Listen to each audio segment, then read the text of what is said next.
గతంలో మేము ఇచ్చిన 16,500 ఉద్యోగాల మీద ఇవాళ విజిలెన్స్ విచారణ పేరిట ఆ కుటుంబాలను వేధిస్తూ ఉన్నారు, అధికారులను వేధిస్తూ ఉన్నారు రాష్ట్ర ప్రభుత్వం. మరి గిన్ని స్కాములు జరిగినటువంటి ఈ సింగరేణిలో, ఇన్ని దుర్మార్గాలు దురాగతాలు జరుగుతున్నటువంటి ఈ సింగరేణిలో వీళ్ళు చేస్తున్నటువంటి అవినీతి మీకు ఎందుకు కనబడతలేదు కిషన్ రెడ్డి గారని నేను అడుగుతా ఉన్నా. కేంద్ర ప్రభుత్వం ఏం చేస్తూ ఉందని చెప్పి నేను అడుగుతా ఉన్నా. ఇప్పటికైనా మీరు కళ్ళు తెరవాలి. ఏదో ఫేస్ సేవింగ్ కోసం మీరు కాంగ్రెస్ కలిసి ఒక్క బొగ్గు బ్లాక్ను కేటాయించడం కాదు, సింగరేణి మొత్తం ప్రాంతంలో విస్తరించున్నటువంటి అన్ని బొగ్గు బావుల్ని, అన్ని ఓపెన్ కాస్ట్ మైన్స్ని సింగరేణి సంస్థకే అప్పచెప్పాలని మేము డిమాండ్ చేస్తూ ఉన్నాం. బీఆర్ఎస్ పార్టీగా సింగరేణి సంస్థకే అప్పచెప్పాలని మేము డిమాండ్ చేస్తూ ఉన్నాం. లేకపోతే ఖచ్చితంగా సింగరేణి కార్మికుల పక్షాన మేము పోరాటం చేస్తాం. ఎందుకంటే సింగరేణి అనేది తెలంగాణ కొంగు బంగారం. గతంలో సింగరేణికి సంబంధించి బీఆర్ఎస్ పార్టీ ప్రతిపక్షంగా కానీ, ఆనాడు ఉద్యమ పార్టీగా కానీ, అధికార పార్టీగా కానీ, వాళ్ళ ప్రధాన ప్రతిపక్షంగా కానీ ఒకటే స్టాండ్ మీద ఉన్నది. ఒకప్పుడైతే కేసీఆర్ గారు ఎంత దూరం ఆలోచించారంటే సింగరేణిని ఒక గ్లోబల్ ఆర్గనైజేషన్ చేయాలి, ప్రపంచవ్యాప్తంగా దీన్ని విస్తరించాలి, పెద్ద ఎత్తున మైనింగ్ యాక్టివిటీ కాకుండా, కేవలం కోల్ మైనింగ్ యాక్టివిటీ కాకుండా ఇతర అనేక మినరల్స్ మైనింగ్ యాక్టివిటీలోకి ప్రపంచవ్యాప్తంగా దీన్ని ఒక గ్లోబల్ ఆర్గనైజేషన్ చేయాలి, పెద్ద ఎత్తున దీన్ని ముందుకు తీసుకుపోవాలని చెప్పి వారు ఆశించారు. కాంగ్రెస్ ప్రభుత్వం గతంలో ఉన్నప్పుడు 100% వాటా ఉన్నటువంటి సింగరేణిలో 49% వాటా కేంద్రానికి అప్పచెప్పింది ఆనాడు కాంగ్రెస్ ప్రభుత్వం.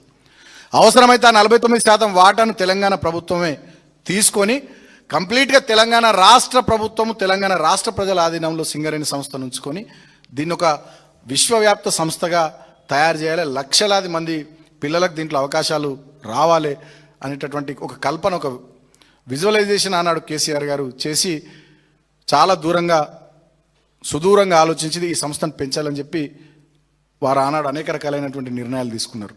కానీ ఇవాళ రేవంత్ రెడ్డి వచ్చిన తర్వాత, డిప్యూటీ సీఎం బట్టి విక్రమార్క వచ్చిన తర్వాత మొత్తం అవినీతిమయం, కుంభకోణాలమయం, కార్మికుల సంక్షేమం లేదు, ఏమీ లేదు.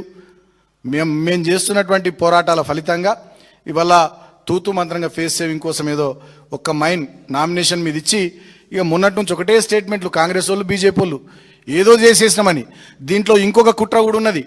ఇప్పుడు సింగరేణి కార్మికులు ఏమనుకోవాలి, బీజేపీ కాంగ్రెస్ ఇక సింగరేణికి మైన్ ఇచ్చింది, రేపు దీన్ని ప్రైవేట్ పరం చేస్తలేదని చెప్పి ఒక నమ్మించే ప్రయత్నం.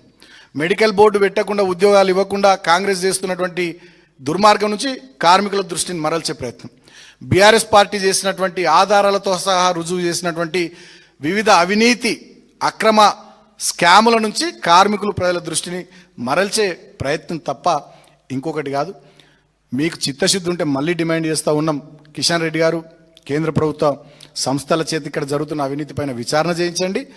మీరే బొగ్గు శాఖ మంత్రి ఉన్నారు కాబట్టి మీరే ఇనిషియేటివ్ తీసుకొని సింగరేణి ప్రాంతంలో విస్తరించున్నటువంటి అన్ని బొగ్గు బావుల్ని, అన్ని ఓపెన్ కాస్ట్లను సింగరేణి సంస్థకే నామినేషన్ పద్ధతిలో అప్పచెప్పాలి. ఎట్లయితే గుజరాత్లో మినరల్ డెవలప్మెంట్ కార్పొరేషన్కు లిగ్నైట్ మైన్స్ నామినేషన్ పద్ధతిలో ప్రధానమంత్రి మోడీ గారి సొంత రాష్ట్రంలో ఇచ్చిరో ఇక్కడ కూడా అట్లనే నామినేషన్ పద్ధతులు అన్ని మైన్స్, అది మా మందమర్రిలోని శ్రావణపల్లి ఓసి కానీ, KK6 కానీ మా మందమర్రికి సంబంధించి, అదేవిధంగా జేబీ సత్తుపల్లి ఓసీ కానీ, కోయగూడెం 3 కానీ, JBROC3 కానీ, ఇతర అనేక ఏవైతే మైన్స్ ఓపెన్ కాస్ట్లు ఉన్నాయో అవన్నీ కూడా సింగరేణి సంస్థకి నామినేషన్ పద్ధతిలో ఇవ్వాలని కోరుతూ, మీరు ఆ దిశగా ప్రయత్నాలు చేయకపోతే సింగరేణి సంస్థను బతికించుకోవడం కోసం, కార్మికుల సంక్షేమం కోసం మేము మొదలుపెట్టిన సింగరేణి పోరుబాటు అనేటటువంటి కార్యక్రమం బీఆర్ఎస్ పార్టీ ఆధ్వర్యంలో, అదేవిధంగా TBGKS ఆధ్వర్యంలో ఖచ్చితంగా కొనసాగుతుంది. మీ భరతం పట్టేదాకా మిమ్మల్ని వదిలిపెట్టమని చెప్పి సందర్భంగా సింగరేణి సంస్థ పరిరక్షణే ధ్యేయంగా, కార్మికుల సంక్షేమమే లక్ష్యంగా మేము పనిచేస్తామని చెప్పి సందర్భంగా తెలియజేస్తూ, కార్మికులను కూడా నేను కోరుతా ఉన్నా, వీళ్ళ ట్రాప్లో, కాంగ్రెస్ బీజేపీ ట్రాప్లో మనం పడొద్దు. ఇది కేవలం గింతంతే, మన పోరాట ఫలితంగా అయినటువంటి పని గింతంతే.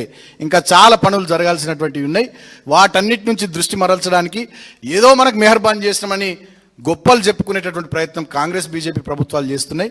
వాళ్ళు చేసింది గింతే. ఇంకా అనేక మైన్స్ ఉన్నాయి, అనేక ఓపెన్ కాస్ట్లు ఉన్నాయి మనకు నామినేషన్ పద్ధతిలో ఇవ్వడానికి. అవన్నీ ఇచ్చినాడు నిజంగా వీళ్ళకు చిత్తశుద్ధి ఉన్నట్టు తప్ప ఏదో ఒక్కటి ఇచ్చి ఇవాళ ఈ ప్రాంతంలో వస్తున్నటువంటి వ్యతిరేకతను, ఈ ప్రాంతంలో కార్మికుల్లో ఉన్నటువంటి కోపాన్ని, ఆగ్రహాన్ని ఏదో తగ్గించే, మినిమైజ్ చేసేటటువంటి కుట్ర ప్రయత్నం వాళ్ళు ఏదైతే చేస్తూ ఉన్నారో దాన్ని కూడా కార్మిక సోదరులు, సోదరిమణులు, ఆ ప్రాంత ప్రజానికం గమనించాలి. మనం ఎప్పుడు అప్రమత్తంగా ఉండాలని